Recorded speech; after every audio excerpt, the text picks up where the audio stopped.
네네네. 일단 한덕수 얘기가 오늘 좀 많이 나와서 일단은 5월 1일 사퇴, 그죠?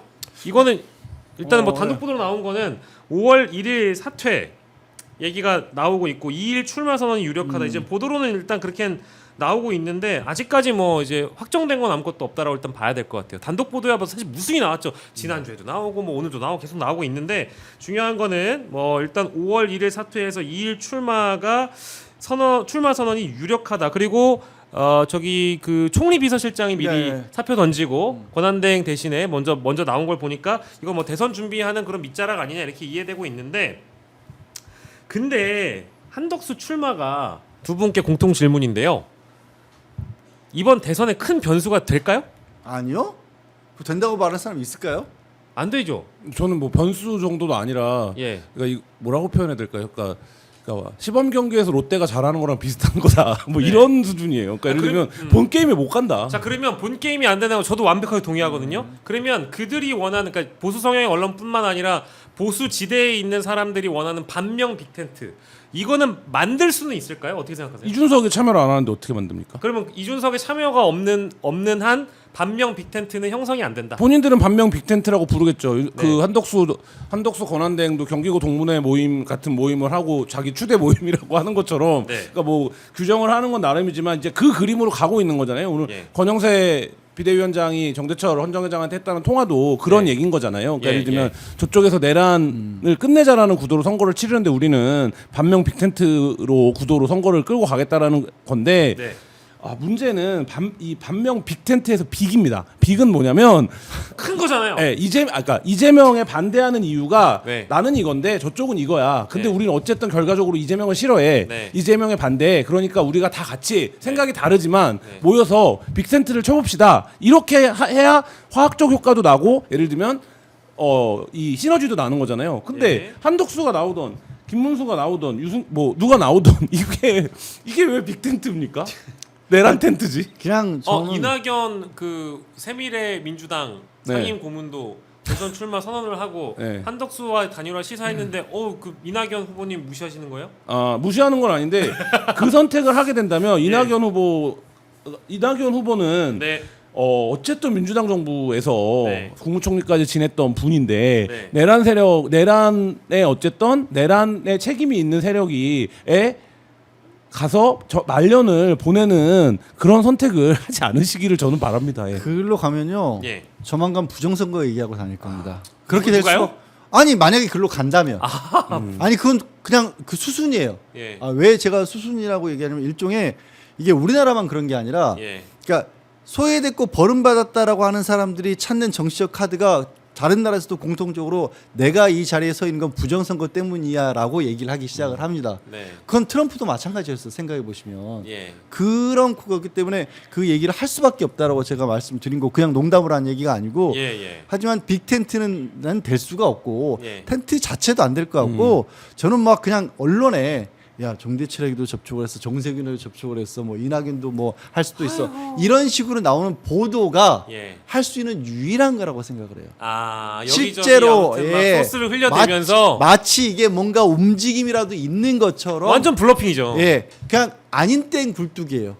그러니까 연기도 안 날 거예요. 저는 기술적으로, 그러니까 법 기술적으로 이거가 굉장한 불가능한 일이에요. 왜냐하면 우리 당이 후보를 뽑았습니다. 의원이 108명 있는 당이 후보를 뽑았는데 바깥에 있는 무소속인 사람이랑 단일화를 해요. 그리고 뭐 물론 입당하면 되겠죠. 한 다음에. 근데 어떤 당원이 난 싫은데 이거는 아닌 것 같은데 무효소속 내고 가처분 내고 이렇게 갈 거거든요. 왜냐하면 이게 화학적으로 결합되지 않아요. 그렇기 때문에 저는 그런 면에서 놓고 보면 가능성도 없지만 만약에 그런 과정이 추진다고 하더라도 오히려 아무런 컨벤션 효과를 누리지 않은 굉장한 잡음으로 이어질 거다, 이런 생각 듭니다. 그러니까 이게 원터치 텐트처럼 한 번에 쫙 이렇게 한마음 한뜻으로, 뭐 물론 아까 이제 의견이 좀 같아도 우리가 어떤 하나의 자신들이 규정하는 뭐 악인 국가 발전에 저해되는 이재명을 막아야 된다. 이런 어떤 목적으로 쫙 한 번에 모이는 게 아니라 진짜 어제 오늘 그제 어제 뭐 지난주부터 시작해가지고 계속 언론 보도로 뭔가 반명 빅텐트가 될 것처럼 막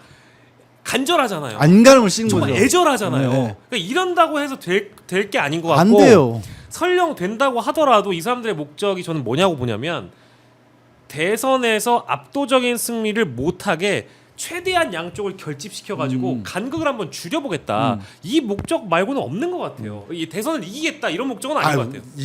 그거는 진짜 바보 없는 것 천치가 아닌 한 그런 불가능한 얘기인 것 같고 저도 정확히 그 부분에 동의를 하는데 한편으로는 그 동의를 하면서도 이 정권이 이렇게까지 무너질 수밖에 없었던 이유가 원인이 여기서 찾을 수 있다. 예. 뭐가 됐든 가치관이 됐든 정책이 됐든 아니면 정치적 노선이 됐든 뭐라고 이름을 붙이든지 간에 알맹이가 없는 자들인 거예요. 네네. 알맹이는 없고 예. 그냥 그때 자기의 이익에 맞는 것이 어때인가만 쫓아왔던 자들이기 때문에 네. 지금 와서 무슨 공통점이 있는데라고 생각하지만 우리 공통점이 있어. 우리는 밖으로 다니는 데는 다 쫓아가는 거야 라고 자백하고 있는 거야. 아니 이게 얼마나 웃겨요. 지금 국민의힘요 지금도 경선하고 있거든요. 네. 왜? 왜? 그러니까 한덕수가 뭔데 왜 그걸 아무렇지도 않게 거기 권영세 비대위원장이 그게 뭐 잘못이야 이렇게 얘기를 하고 있어요. 그러니까 국민의힘이라고 하는 적어도 그 자들이 보수의 정통성을 가지고 있는 당이라고 108명의 국회의원이 있는 당이라고 얘기를 하면서 지금 그 사람이랑 다니는 게 뭐가 잘못인데 모르는 거예요. 그것조차도 뭐가 잘못인지도. 네. 참. 뭐 한동훈 후보도 그래서 오늘 패배 의식이라는 표현을 썼던데 예. 저는 뭐 패배 의식이 아니라 그냥 패배를 한 것 같아요. 패배를 했다라는 걸 드러내는 여러 방식 중에 하나가 지금 말씀하신 대로 지금 그 당이 경선을 하고 있는 도중에 바깥에 있는 사람의 기사가 더 많아요. 네. 그러니까 이거 자체는 당을 후보를 뽑는데 이게 예비 경선이라는 얘기를 공공연히 지금 하고 있는 평가를 받고 있는 상황이라면 좀 진짜로 심각한 상황이다. 그러니까 자존심도 없어. 그러니까요. 자존심도. 그러니까 이제 이거는 진짜 반칙이죠. 반칙이고 이거 반칙을 허용해 줄 국민의힘 당원들이 오히려 더 사실은 분노해야 되는 게 정상인데 심지어 여론조사상으로 보면은 범보수에서는 한덕수 후보가 단연 앞서가는 조사가 많이 나오고 있다라는 것도 그것도 뭐 주지의 사실인 것 같습니다. 자, 근데 과거에 윤석열 엑스파일로 장성철? 한껏 그러니까요. 한껏 네임드가 되신 우리 장성철 소장께서 자 이번에 한덕수 파일을 언급을 하셨네요. 여의도에 떠도는 소문 한덕수 파일이 있다. 요거는 이제 과거에는 제가 알기로는 페이스북에다가 그 윤석열 엑스파일 얘기를 쓰셨는데 요거는 이제 방송에서 하신 말씀인 것 같기도 하고요. 그리고 박성태 그 JTBC 전 그 기자 요즘에는 무슨 소장님이라 부르시는데 한덕수와 한덕수 부인은 윤석열 김건희 싫어한다 이런 주장도 하셨고요. 그리고 한덕수 부인이 배우자 화가 시절에 갑질 의혹 등이 나올 수 있다 등등의 이제 이런 뭐 귀여운 폭로를 일단 하셨어요. 근데 들어보셨습니까? 한덕수 엑스파일이래. 한덕수 파일. 그러니까 파일보다는 이제 부인과 관련된 내용은 실제 부인이 인터뷰한 내용에서도 많이 나와요. 부인 엄청 무속에 심취하신 분이고 제가 이제 경향신문 유선희 기자가 그 국무총리 나왔을 때 인사청문에서 이제 검증을 좀 해서 직접 만난 적이 있는데 기자를 만난 초면에 기자를 만나서 아무 얘기도 하지 말고 있어보라고 내가 관상 봐주겠다고 이렇게 시작하신 분이에요. 한덕수 잠시만요. 한덕수 아내분께서 딱 자기에 대한 의혹을 그림 고가거래 의혹을 취재하러 온 취재 기자한테 그러면 보통 우리가 이제 명함 주고 뭐 하지 않습니까? 얘기를 시작하잖아요. 근데 가만히 있어봐라 내가 관상 봐줄게 이렇게. 정말 뭐 때문이라고 얘기를 안 했어요? 네, 그래서 안 하고 이제 했다는 거고 그러고 나서 보다가 손금도 봐주고. 아니 잠깐만. 김건희가 이명수 기자 만났을 때 김건희가 이명수 기자 만났을 때 똑같잖아. 저도 깜짝 놀랐어요. 진짜로 관상을 봐준다고 했어요? 네, 관상을 봐준다고 했고 뭐 연애운 얘기도 하고 뭐 했다는 그것도 거예요. 똑같네. 이 오빠 저 아니 친한 거 맞나 보네. 너무 비슷한데? 네, 제가 예전에 그 공무원 했던 분한테 들었던 얘기 중에 여기 부인이 처음에 무속에 빠진 이유가 남편이 동기 중에 계속 이제 말하자면 출세해서 물을 먹어서 근데 점만 보러 가면 60 넘어서 관운이 터진다. 이런 얘기를 해서 그걸 들으니까 너무 심적으로 마음이 안정이 되고 편해서 이게 그런 심리 테라피 때문에 가셨나 보다 했는데 저는 이제 그 얘기를 어디 밥자리에서 들었거든요. 근데 그 얘기를 본인이 어떤 인터뷰에서 했어요. 맞아요. 이거 진짜 이거 얘기해도 되는 거예요. 공식적으로 얘기해 본인이 그 어떤 이제 미술하셨잖아요. 그 인터뷰 그런 거 인터뷰하면서 그 얘기를 했고 그 인터뷰에 다른 인터뷰에서는 어떤 얘기도 하셨냐? 나는 사람 얼굴은 안 그린다. 맞아. 나는 들어봤어요. 얼굴만 보면 관상이 떠올라서 얼굴을 안 그린다. 그러니까 참 네, 그렇습니다. 야, 예. 그렇군요. 예.